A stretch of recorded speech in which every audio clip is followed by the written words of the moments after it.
What is the best authentication app for your business? The two main ones are Google and Microsoft. So they're the two that we're going to be going through in this video.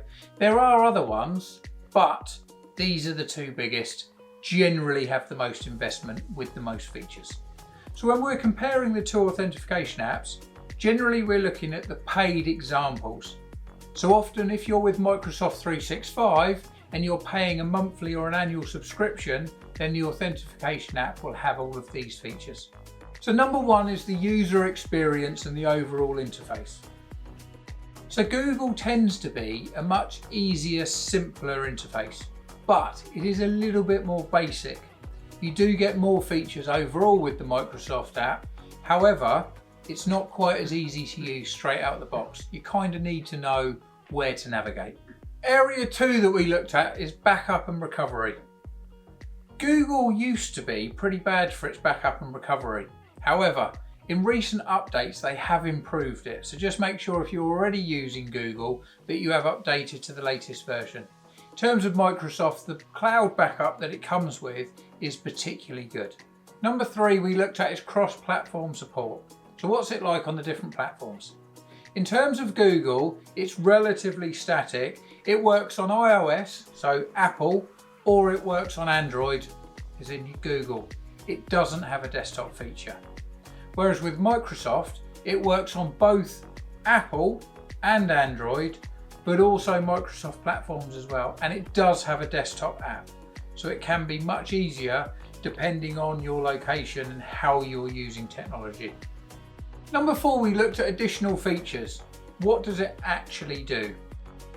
Google is very static. It literally is just two-factor authentication. Put in your username and your password. It will then use the app to give you a code or to ping to then enter into the software that you're trying to log into. Whereas with Microsoft, it actually has a couple of different features. So it will do the standard two-factor authentication, but it will also do push notifications, which can be really handy and just save time for the user. It also has a password management element and also is synced across the cloud platforms. The 5th element was security. So with Microsoft, it does have a full cloud backup version. And there's also multiple ways that you can re-access it if you were to lose your device or needed to restrict the access. With Google, it's much more simplified, but it is relatively restricted, but there is a local admin access that you can gain through it. And then number 6 was overall, how's it like for the notifications?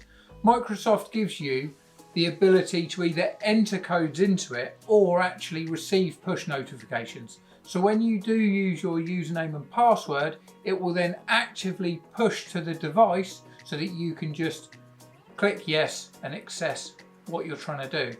Whereas with Google, you have to manually type in the codes. So it's only really a couple of seconds difference, but it can be much easier just to receive the push notification. So we hope you found that useful. The main rules are pick one and get everyone within the business to use it. Also make sure that you add this into your onboarding and offboarding processes for the business. What you don't want to happen is you might get everyone using it now, but then as your business grows and your team evolve, you need to make sure that everyone's doing it in the same way. If you're unsure or you just need any kind of technology support for your business, then Syn-Star can help. So please click on the link. We'd love to discuss how Syn-Star can start making your business more secure.